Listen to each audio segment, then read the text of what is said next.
बिस्मिल्लाहिर्रहमानिर्रहीम, अस्सलाम वालेकुम।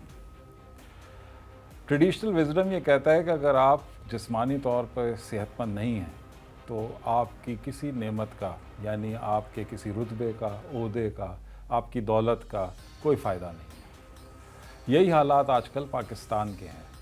हमारे यहाँ लड़ाई चल रही है, वज़ीर आला कौन बनेगा, स्पीकर ने ठीक कहा कि गलत कहा, वज़ीर आज़म कौन होगा, हुकूमत किसकी आनी और किसकी जानी है।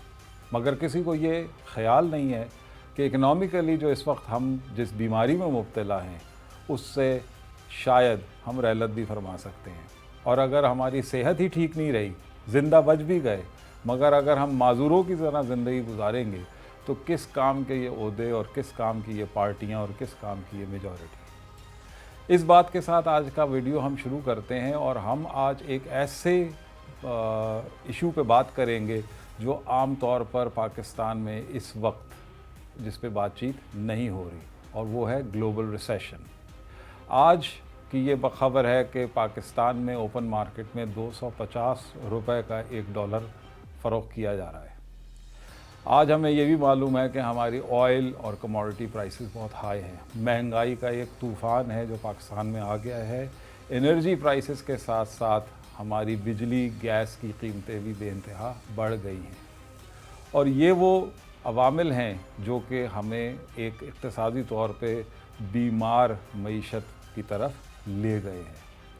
मगर हमें इस बात की समझ नहीं है कि जो बातचीत इंटरनेशनल कम्युनिटी में हो रही है ग्लोबल रिसेशन के बारे में कहा जा रहा है कि वो इस साल के आखिर में आ जाएगा और अगला पूरा साल वो इस दुनिया को अपनी लपेट में रखेगा। आज हम कोशिश करेंगे कि आपको ग्लोबल रिसेशन के बारे में बताएं और उसके लिए हमने अपने पास 4 सवालात रखे हैं। पहला सवाल ये है कि हम आपको बहुत आसान अल्फाज में समझाएंगे कि ग्लोबल रिसेशन क्या होता है। दूसरा सवाल हमारा ये है कि ग्लोबल रिसेशन जो है उसके इंडिकेटर्स क्या होंगे। तीसरा सवाल ये है कि ग्लोबल रिसेशन तो नॉर्मली तरक्की याफ्ता यानी डेवलप्ड कंट्रीज़ यानी अमेरिका और यूरोप जैसे ममालिक पर आता है, मगर इसके असरात डेवलपिंग कंट्रीज़ यानी तीसरी दुनिया के ममालिक जिसमें पाकिस्तान, इंडिया, बांग्लादेश जैसे ममालिक हैं, तो इन डेवलपिंग कंट्रीज़ पे क्या असरात होंगे। और आखिर में सबसे ज़्यादा कि पाकिस्तान की जो इस वक्त सिचुएशन है, अगर ये कंटिन्यू रहती है, ये ज़्यादा बेहतर भी नहीं होती, ज़्यादा ख़राब भी नहीं होती, उसके बावजूद ग्लोबल रिसेशन अगर नवंबर दिसंबर में अनफोल्ड होना शुरू हो जाता है तो पाकिस्तान की मईशत पे, पाकिस्तानियों पे क्या असरात होंगे।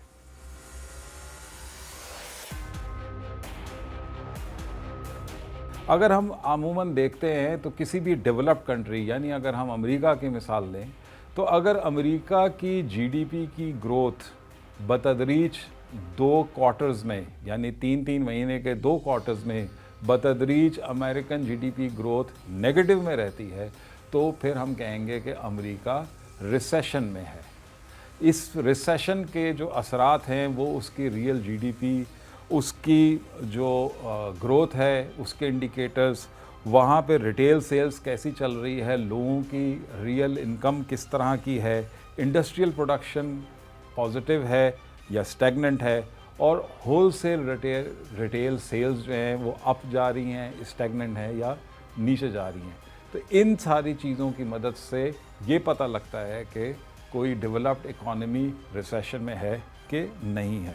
रिसेशन जब आता है तो एक हाई अनएम्प्लॉयमेंट हो जाती है, जॉबलेसनेस बढ़ जाती है, और उसकी वजह से जो लोग हैं वो उनकी स्पेंडिंग पावर या वो जो ख़र्चा करते हैं वो कम हो जाता है। जब लोग खर्चा करना कम कर देते हैं या कर नहीं पा रहे होते तो उससे बिजनेसेस की सेल्स या तो कम हो जाती हैं या लॉस में जाना शुरू हो जाती हैं, या जो बिजनेसेस प्रॉफिट बना रहे थे वो प्रॉफिट उनका बनना कम हो जाता है। इसकी वजह से नए बिजनेसेस जो कि मार्केट में बतदरीज लॉन्च किए जाते हैं वो होना कम हो जाएंगे या रुक जाएंगे, और जो बिजनेसेस हैं भी वो इस वक्त अपनी एक्सपेंशन नहीं कर पाएंगे जब इस किस्म की मार्केट में सूरत हाल होगी। ज़्यादा कंपनियां और इंडिविजुअल्स जो हैं वो बैंकरप्सी फाइल करना शुरू कर देंगे और बिजनेसेस जिनके पास सर्विसेज हैं या उनके पास स्टॉक्स हैं, वो उनको कॉस्ट प्राइस पे भी सेल करने पर आमादा हो जाएंगे, और कुछ हालात ऐसे भी हो जाएंगे कि जिसमें वो सिर्फ उनकी जो स्टोरेज है उसकी कॉस्ट को बचाने के लिए वो कॉस्ट प्राइस से भी कम पर अपने वो स्टॉक्स फ़रोख्त करना चाहेंगे। तो ये एक बेसिक मैंने आपको समझाया कि रिसेशन जब आता है तो उस पे उसके खदोखाल किस किस्म के होते हैं।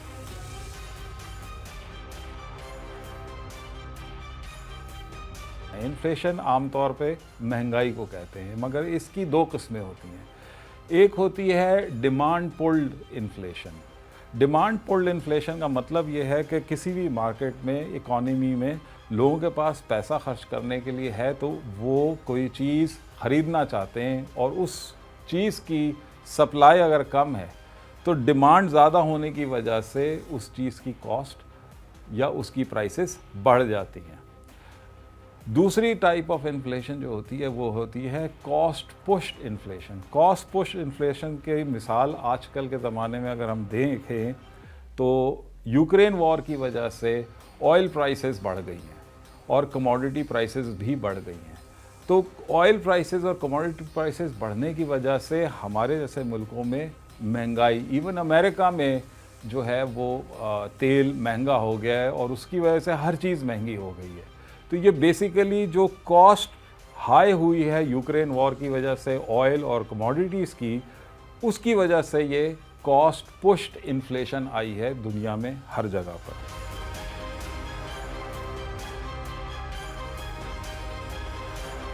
रिसेशन जब आता है तो जैसे मैंने आपको बताया कि लोगों की बाइंग पावर कम हो जाती है, तो इस वजह से वो ख़रीदारी कम कर देते हैं। जब ख़रीदारी कम होती है तो बिज़नेसेस की चीज़ें बिकना कम हो जाती हैं। जब डिमांड कम होगी तो नॉर्मल लॉजिक ये है कि डिमांड कम होगी तो कमोडिटी प्राइसेस नीचे जानी चाहिए, मगर स्टैगफ्लेशन एक ऐसी सिचुएशन होती है जिसमें क्योंकि कॉस्ट पुश्ड इन्फ्लेशन है, उसका डिमांड से ताल्लुक़ नहीं है, तो इन्फ्लेशन भी हाई रहती है। यानी आपके पेट्रोल डीज़ल, आपके आटा चावल, हर चीज़ की कीमत हाई रहेगी, साथ साथ आपकी बिज़नेस एक्टिविटी भी लो हो जाएगी। तो जब ये सिचुएशन आती है तो उसको इकॉनमी की ज़बान में कहते हैं स्टैगफ्लेशन। और इसके बारे में ये कहा जाता है कि रिसेशन से निकलना तो शायद आसान हो, मगर स्टैगफ्लेशन से निकलना बहुत मुश्किल होता है, ज़्यादा वक्त दरकार होता है।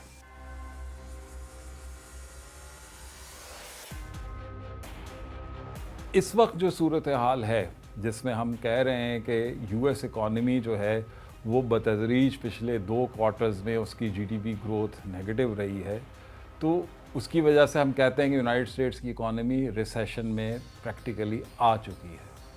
हम यूएस की बार बार क्यों बात कर रहे हैं कि जैसे मैंने आपको शुरू में कहा था कि रिसेशन अमूमन जो इम्पैक्ट डायरेक्ट होता है या रिसेशन के इंडिकेटर्स जो डायरेक्टली नज़र आते हैं वो डेवलप्ड इकॉनमीज़ में नज़र आते हैं, और अमेरिका से ज़्यादा स्ट्रॉन्ग और डेवलप्ड इकॉनमी कोई भी नहीं है। America is the biggest importer, America is the biggest buyer.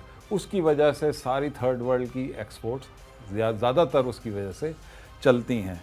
तो जब हम बात करेंगे कि रिसेशन के की इंडिकेटर्स क्या होंगे, तो हम बात करेंगे अमेरिकन इकॉनमी की, और उसमें 4 चीज़ें हैं जो हमारे सामने आप लोग देख सकते हैं, जिससे आपको अंदाज़ा खुद भी हो सकता है कि अमेरिका में रिसेशन या ग्लोबल रिसेशन कैसे आ रहा है। पहली चीज़ है कि अमेरिका की रिटेल सेल्स से मुराद के वहाँ पे दुकानों में जो चीज़ें मिल रही हैं वो सेल्स उनकी ऊपर जा रही हैं या नीचे जा रही हैं। अमेरिकन इंपोर्ट्स का क्या हो रहा है, यानी अमेरिका इंपोर्ट अपनी कम तो नहीं कर रहा। अगर अमेरिका इंपोर्ट कम कर रहा है तो इसका मतलब है अमेरिकन इकॉनमी जो है वो रिसेशन की तरफ जा रही है। अगर अमेरिका में जो फेडरल रिज़र्व है वो और उनके बैंक्स इंटरेस्ट रेट्स हाई कर रहे हैं, तो अगेन ये एक इंडिकेटर है कि वो अपने रिसेशन को कंट्रोल करना चाहते हैं। और सबसे आखिरी और सबसे अहम कि अमेरिका में जॉबलेसनेस किस हद तक है, क्या वो स्टैग्नेटेड है, एक ही फिगर पर है, या वो बढ़ रही है। अगर जॉबलेसनेस बढ़ेगी तो आप ये कह सकते हैं कि अमेरिकन इकॉनमी रिसेशन में जा रही है।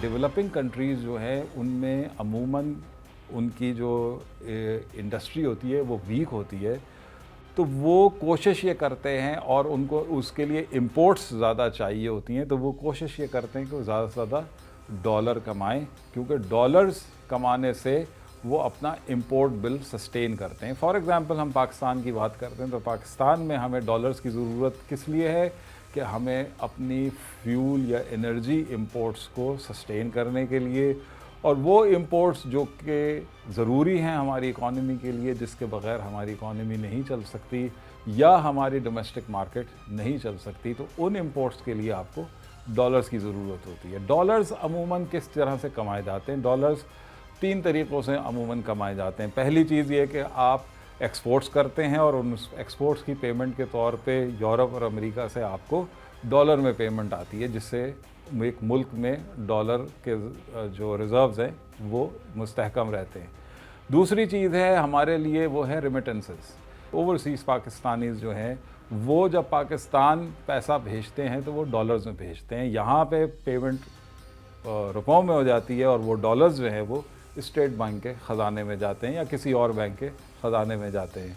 और तीसरी चीज़ है कि फ़ॉरेन डायरेक्ट इन्वेस्टमेंट, यानी पाकिस्तान में बाहर से इन्वेस्टमेंट्स आए, और वो इन्वेस्टमेंट्स जब आती हैं पाकिस्तान में, तो पाकिस्तान में वो ख़र्चा तो रुपयों में होता है उन प्रोजेक्ट्स पे, मगर वो डॉलर्स जो हैं वो हमारे फॉरेक्स रिज़र्व्स का हिस्सा बन जाते हैं। अब जब हम बात करते हैं कि डेवलप्ड इकॉनमीज़ जब रिसेशन में जाती हैं, तो हमने पहले आपको बताया कि सबसे पहली इंडिकेटर ये है कि उनके यहाँ सेल्स कम हो जाती हैं, रिटेल सेल्स। जब रिटेल सेल्स कम होती हैं तो रिटेल में जो चीज़ें उनकी बिक रही हैं वो हमारे जैसे मुल्कों से एक्सपोर्ट की जाती हैं, यानी वो लोग इंपोर्ट करते हैं। तो वो अपने रिसेशन को कंट्रोल करने के लिए अपनी इंपोर्ट्स कम करते हैं। जो वो इंपोर्ट्स कम होती हैं तो हमारे जैसे मुल्कों की एक्सपोर्ट्स कम हो जाती हैं, जिससे हम जो डॉलर कमा रहे होते हैं वो कम हो जाते हैं। उतने डॉलर्स हमें आते ही नहीं, क्योंकि वो हमसे चीज़ें ख़रीद ही नहीं रहे होते।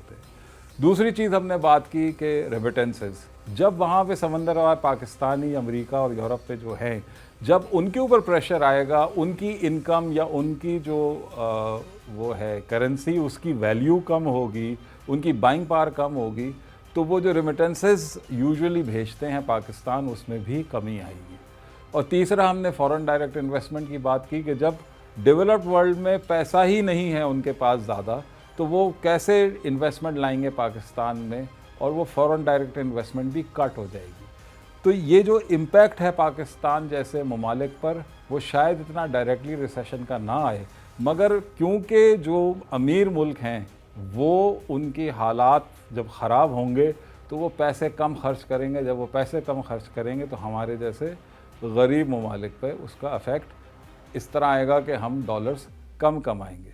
जब हम डॉलर्स कम कमाएंगे तो हमारा जो इंपोर्ट बिल है वो हमारे लिए प्रॉब्लम बन जाएगा, और हमको अपनी जो ये फिस्कल डेफिसिट और करंट अकाउंट डेफिसिट है उसको कंट्रोल करना पड़ेगा, उसको मैनेज करना पड़ेगा।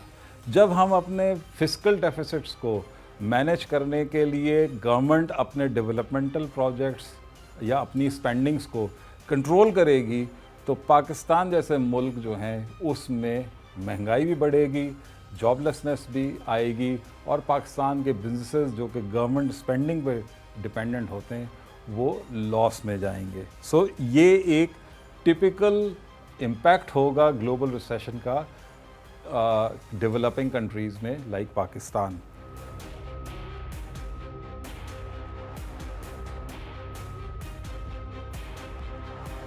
इस वक्त हम लोग 1.2 या 1.4 बिलियन डॉलर्स के लिए IMF के सामने गिड़गिड़ा रहे हैं, और वो हमें बेसिकली चाहिए अपने एक्सटर्नल बैलेंस ऑफ पेमेंट्स को मैनेज करने के लिए।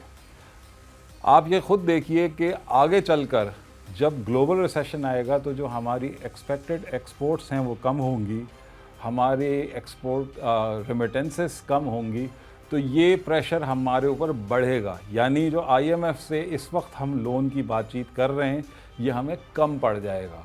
हमारे क्योंकि करेंसी भी डीवैल्यू हो रही है, तो हमें जो उसके अपने जो लोन्स की रीपेमेंट्स करनी है उसका प्रेशर हमारे ऊपर बढ़ जाएगा और ये कंपाउंड इफ़ेक्ट होगा पाकिस्तान की इकॉनमी पे और ये हमारे लिए इंतहाई ख़तरनाक सिचुएशन है जो कि अगले चंद महीनों में आ रही है। इसका पाकिस्तान की डिफ़ॉल्ट वाली जो सिचुएशन जिस पे बातचीत होती है हर वक्त, उस डिफ़ॉल्ट से अगर हम बच भी जाएंगे तो अगर ये ग्लोबल रिसेशन आया तो उसको मैनेज करना हमारी हुकूमत के लिए, जो भी हुकूमत होगी उसके लिए इंतहाई मुश्किल हो जाएगा।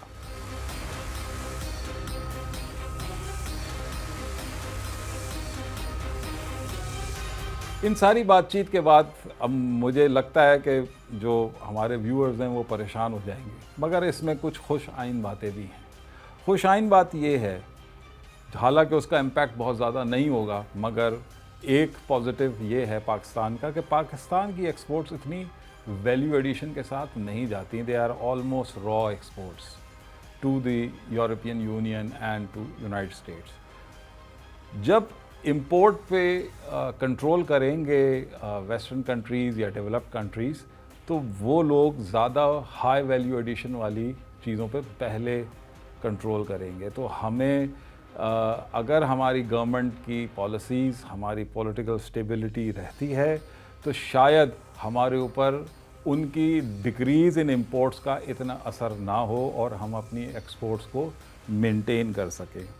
इन तमाम चीज़ों के बाद आखिर में जो हम ये बात करना चाहते हैं कि इस वक्त पाकिस्तान में जो पॉलिटिकल क्राइसिस है वो शायद हमें पाकिस्तान की बका के लिए बड़ा अहम लगता हो, मगर समझने की बात यह है कि पाकिस्तान का जो इस वक्त फिस्कल क्राइसिस है वो इंतहाई अहम है।